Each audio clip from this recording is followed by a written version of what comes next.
halkani waa radio ergo isha wararka ee arrimaha bini'aadanimada.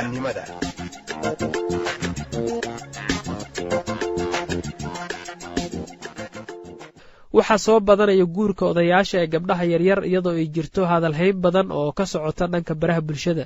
dad u badan dhalinyaro ayaa dhaliilay arrintaas, hase yeeshee Siciid Cabdi oo loo yaqaano Cirmadow oo ku sugan magaalada Ceerigaabo ee gobolka Sanaag wuxuu hal abuuray suugaan uu ku difaacayo odayaasha guursada hablaha yaryar isaga oo fariin u diraya dhalinyarada. wariyaheena Maxamed Saalax ayaa kula kulmay magaalada Ceerigaabo, waraysigan ayuuna la yeeshay. waa mahadsantahay Maxamed, aadan ku salaamay marka hore, soo dhawow. Cirmadow horta dee waa macallin, sidoo kale waa qoraa, hal buu qoray, macallin jaamacadeedna ah, magaalada Ceerigaabo degan.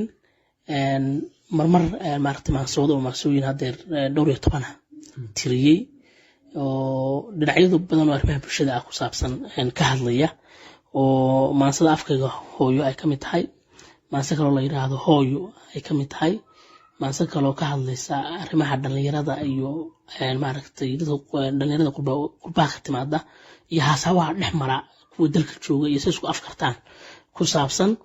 maansooyinkaas waa badan yihiin, iyo maansadan haddaan kaga hadlayo arrintan cusub ee maaragtay soo cusboonaatay guurka odayaasha iyo gadoodka doobabka iyo maaragtay dad kaloo artaas maaragtay ka kaftamay. inaad tirisid maxaa keenay arrinta aad ka gabaytid? miya soo badato hadalhaynteeda badatay miya? waxaa hadalhaynteedu aad u badatay baryaha kan. maaragtay waxaan arkayay odayaal guursanaya oo dabadeedna dhalinyaro badan oo aan weli guursanay ay cambaaraynayaan, oo wiilal iyo gabdhaba leh, iyo marwooyin dee la qabo iyaguna maaragtay arrintaa ka falceliyo leh, islaamo leh, anigu gabadhayda ma siiya nin weyn, gabadheeda waxaan siin lahaa nin la eego oo dhalinyaro ah. marka maansadeedana anigu waxay la safan tahay oo la jirtaa oo difaacaysaa odayada.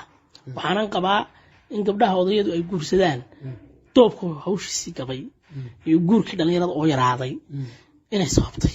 dhaqanka marka loo noqdo yay tahay inay isguursadaan? dhaqanka horta waa labo, oo dhaqanka dee ciddii isku qanacsan bay isguursanaysa, markasta waa inuu jecel yaallaa meesha. daad waxay doontaa noqoto, gabadhu cidda ka hesho ayay guursanaysaa, odayguna ciddu ka helo guursanayaa. marka anigu waxaan qabaa mar hadday gabadhu ku qanacsan tahay gurigeeda iyo odageeda, in la farageliyaa shareecad ahaanna waa mamnuuc, waa arrin khaldan. qoys dhisan oo dhismay wuxuu dadka ku leeyahay bogaadin, hambalyeyn, in hore u socda barwaaqooba dhisma. laakiinse in la yiraahdo maxaad u guursato dood laga keeno meesha ma taalo. dadku waxay ka hadlayaan, waxay leeyihiin odayadu waqtigooda way qaateen, dhalinyaradiiba suuqa lagu celinayay ama isuma dhigmaan bay dadka qaarkood ku jawaabayaan. waxay leeyihiin gabadh wax baratay oo dhalinyaro ah, oday 80 jira ma ahayn inuu guursado. dadka dooda qaba maxaa ugu jawaabaysaa? anigu waxaan qabaa gabadha iyadaa duqeeda leh, waxbay ku dooratay marka horeba odaygan, waxay ku dooratayna waxay inagu ognahay maaha. marka labada qof lamaanaha in la isku daayo iyaga baad qabtaa? baan qabaa anigu. way hadaa maasada ku dhawaano maxay leedahay? maasada waxay leedahay maasada gudol baa la yiraahdaa. 3 qole la hadlaysaa, qayb waa 4 qole la hadlaysaa. mar odayadii la hadlaysaa oo ku bogaadinaysaa gurmadka ay soo fidiyeen, marna waxay la hadlaysaa doobabka cadhaysan oo guryaha reeraha farageliyey, oo iyada leedahay waxaa sida kuma habboonay jooga. haddaa gabdha badan ay guurstaan waa joogaan suuqeena xol islaamaha guryaha leh oo iyaguna aan qabo in masayrki uu ku jiro aan wax weyn jirinna, iyadana waxay leedahay rag ilaahay afar buu baneeyay, iyaduna maaragtay guryihiina ku ekaada, wixii ilaahay idin qoro waa kala helaysaan. wadood adag. gabadh ugu dambeynna gabadhii la guursaday bay la hadlaysaa. waxay leedahay ninkan doobka ah ee qaylinaya ee banaanka ka soo qaylinaya markii hore wax qaban waayay, iyo habrahuna waa masirsan yihiin, doobkuna waa iska qaylinaya waxa ma haye, gurigaaga ayaana kaa saarin, odagaaga iska agjoog, odagaaga la joog. sitaa bay ka hadlaysaa. marka waxay leedahay maasadan waa gudol. gar waxay u naqaysaa odayadii gurmanayay gabdhihii u soo kacay, iyo doobka gaabshee guur haba dambeeyay hasaawihii gabay. marna waxay gubaysaa islaamaha gurxamayee gooyn waaye hadalkee hinaasaha la guuxee ku gafaaya odayada. godol waxay ku leedahay inta aanan kala gurin doodayda dhab u gulin, horta guurka goormaa gu iyo taana lagu xidhay, hadmaa dooq la gaasiray calafkiina la gabshay. wax kasta calafka ka weyn waa su'aal gu weynoo ruux kana hadla baa garan.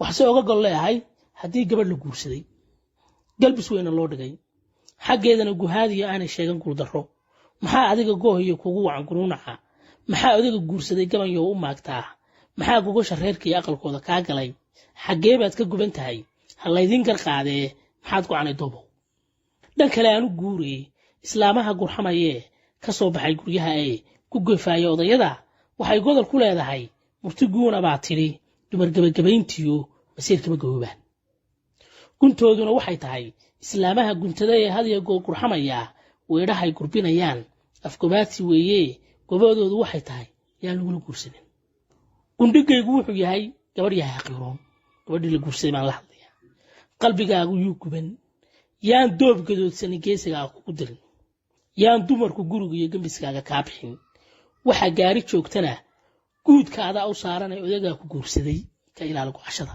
cid kaleba ma rabo odagaas mar hadduu gabadh yar helo waxse aan ku gaabsaday godol aan ku soo xidhay labada aan guud maray oo dumarkii qaylinayay haa weedh baa u gumya ah hadal kale ma hayaan hal weedh bay odayaasha ku canaantaan xagga gogosha weeyo waxa ay ku guuxaanin hadduu gun weeyo 70 gees maro gabadh kama libkeeno kuma fiicna gogoshii waxaad ugu gudcelisaa hadda waxa kula yimaadaan ninkii gaari dhaqato kasiin fiican siiso oodka iyo garuur iyo subag lagu galoonshaa waligii ma tamar gabo garoonadana kuma jabo mar haddii la dhaqaaleeyo garoonadana kuma jabo marka saasaad leedahay saasaan u leeyahay waa tahay dad baa waxay isweydiin karaan boqor cilmadow waa dhalinyarada cuslaatay muxuu odayada ka difaacay